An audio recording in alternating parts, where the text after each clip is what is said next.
जी नमस्कार, मेरा नाम कृष्णपाल राठौर है और आप म्हारो राजगढ़ का यूट्यूब चैनल देख रहे हैं। खबर आपको मिल गई होगी कि तीसरी बार सांसद रोडमल नागर को भाजपा ने चुनावी मैदान में उतारा है राजगढ़ लोकसभा क्षेत्र से।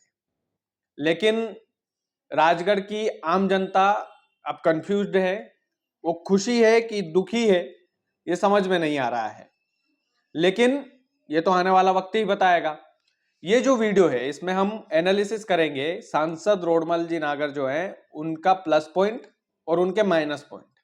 यदि इस चुनाव में वो हार का सामना देखते हैं तो उनके माइनस पॉइंट क्या क्या हो सकते हैं, और यदि वो जीतते हैं तो उनके प्लस पॉइंट क्या क्या हो सकते हैं, और कांग्रेस का ऐसा कौन सा प्रत्याशी होना चाहिए जो रोडमल नागर जी को सीधे टक्कर दे सकता है। क्योंकि 10 साल से सांसद रहे हैं, तीसरी बार चुनावी मैदान में उतरे हैं। प्लस पॉइंट पहले उनके बताते हैं। पहला प्लस पॉइंट तो हर बार की तरह मोदी जी का चेहरा है। राजगढ़ के मन में मोदी है, इसमें कोई डाउट की स्थिति, कोई संदेह की स्थिति नहीं होना चाहिए। भाजपा के कार्यकर्ता के मन में मोदी है, राजगढ़ की आम जनता के दिल में मोदी है। और यही कारण था कि पिछले 2 बार से लगातार सांसद रोडमल नागर चुनाव जीतते आ रहे थे और भारी भरकम वोटों से उन्होंने जीता चुनाव। लेकिन क्या तीसरी बार भी यह संभव है? क्या राजगढ़ की जनता मोदी जी को देखकर रोडमल नागर जी को भी वोट दे देगी? ये चर्चा का विषय होना चाहिए। और ऐसा कौन सा आदमी उतरना चाहिए सामने वाली पार्टी से जो रोडमल नागर जी को कुछ तो टक्कर दे पाए, थोड़ा टक्कर वाला माहौल बने। क्योंकि रोडमल नागर जी के माइनस पॉइंट बहुत सारे हैं। आम जनता उनको पसंद नहीं करती है।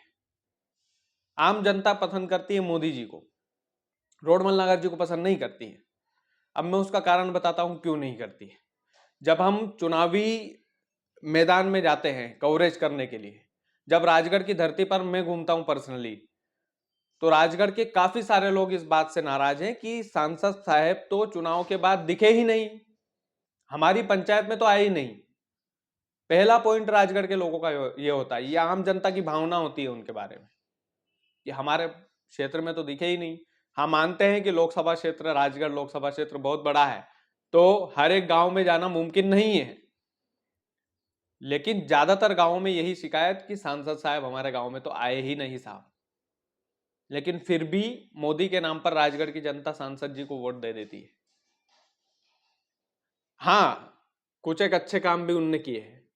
उनके अच्छे और बुरे का जो एनालिसिस है वो करना बड़ा मुश्किल हो जाता है, क्योंकि पिछले 10 साल से वो सांसद है।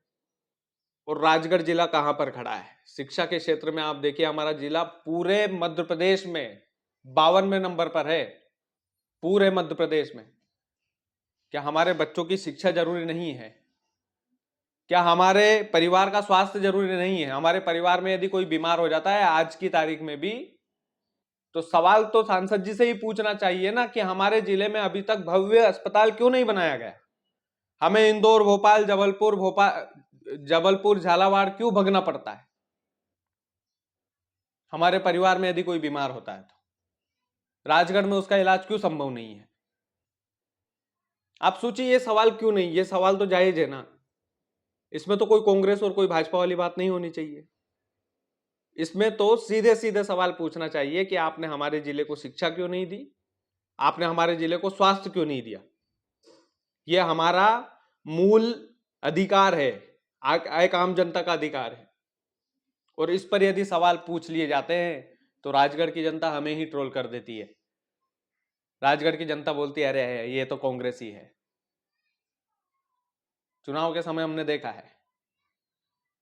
लेकिन सांसद जी को तीसरी बार यदि चुनाव मैदान में यदि वो आपके गांव में आए वोट मांगने के लिए, तो आप उनसे अपना अधिकार मांगना। आप उनसे बोलना कि साहब अगर अब सांसद बन गए तो हमें अस्पताल चाहिए, हमें शिक्षा चाहिए। हमारे बच्चों को हम कर्जा लेकर के बाहर भेजते हैं। एक किसान आदमी, आप सोचिए राजगढ़ के कितने किसानों के बच्चे इंदौर, भोपाल जैसे बड़े शहरों में पढ़ रहे हैं। कर्जा ले लेता है किसान, जमीन बेच देता है, अपने बेटे को पता भी नहीं चलने देता, उसके बाद भी उसकी नौकरी नहीं लगती है। ये हमारे राजगढ़ जिले की हकीकत है, ये रियलिटी है। क्या इस रियलिटी पर सवाल नहीं पूछना चाहिए?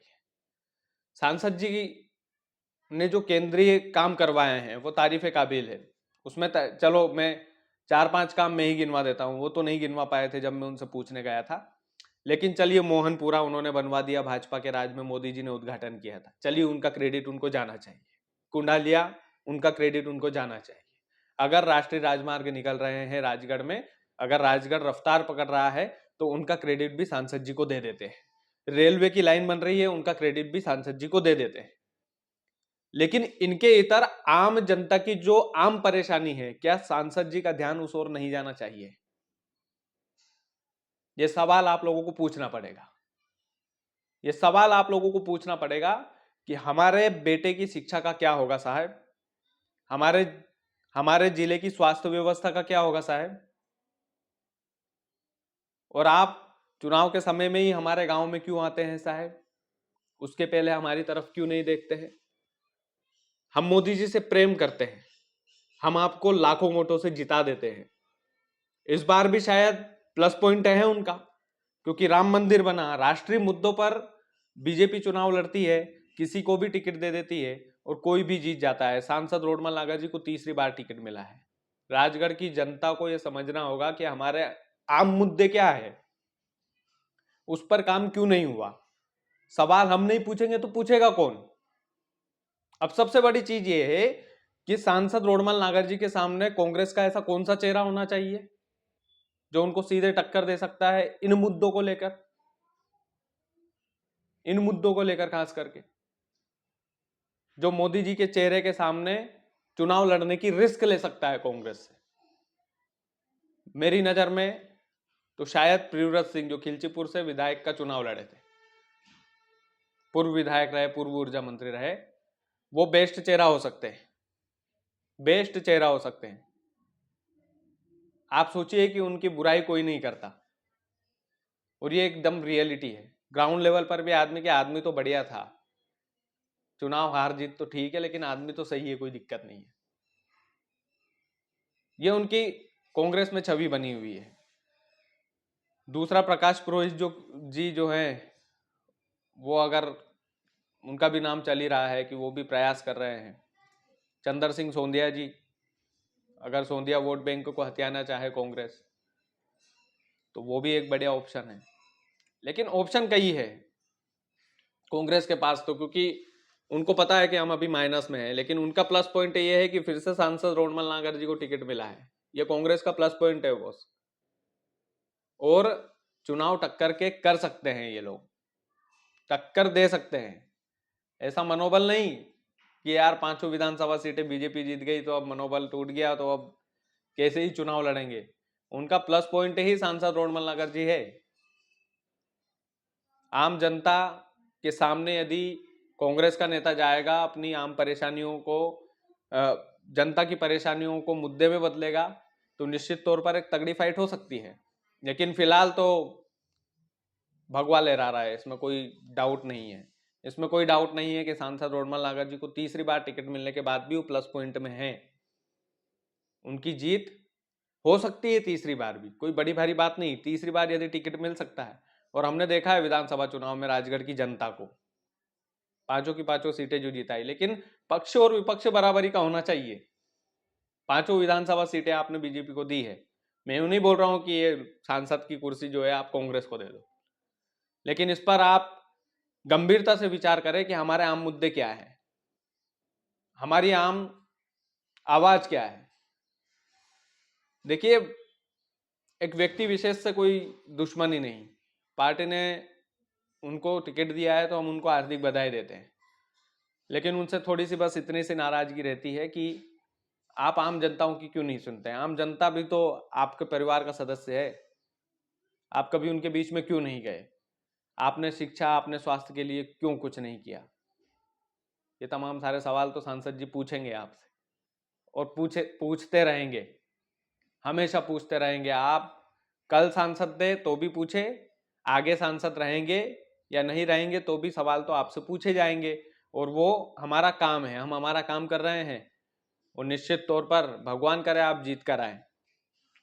और मुझे एक बात की खुशी है कि सांसद जी से मैंने बहुत सारे कड़वे सवाल किए, ग्राउंड रियलिटी उनकी दिखाई, लेकिन उन्होंने आज तक बुरा नहीं माना। तो ये उनका प्लस पॉइंट है। बाकी बहुत सारी चीजें हैं, देखते हैं आगे चुनाव में क्या होता है। ये तो पहला रुझान है कि टिकट मिला है और कांग्रेस इसको भुना सकती है। कांग्रेस के लिए ये प्लस पॉइंट है अभी वर्तमान में। अब इसके लिए चाहे मुझे लोग कांग्रेस ही करार क्यों ना दे दे, मुझे कोई फर्क नहीं पड़ता। वीडियो को ज़्यादा से ज़्यादा शेयर कीजिएगा। चैनल यदि आपने सब्सक्राइब नहीं किया है तो प्लीज़ कर लीजिएगा। बहुत बहुत धन्यवाद।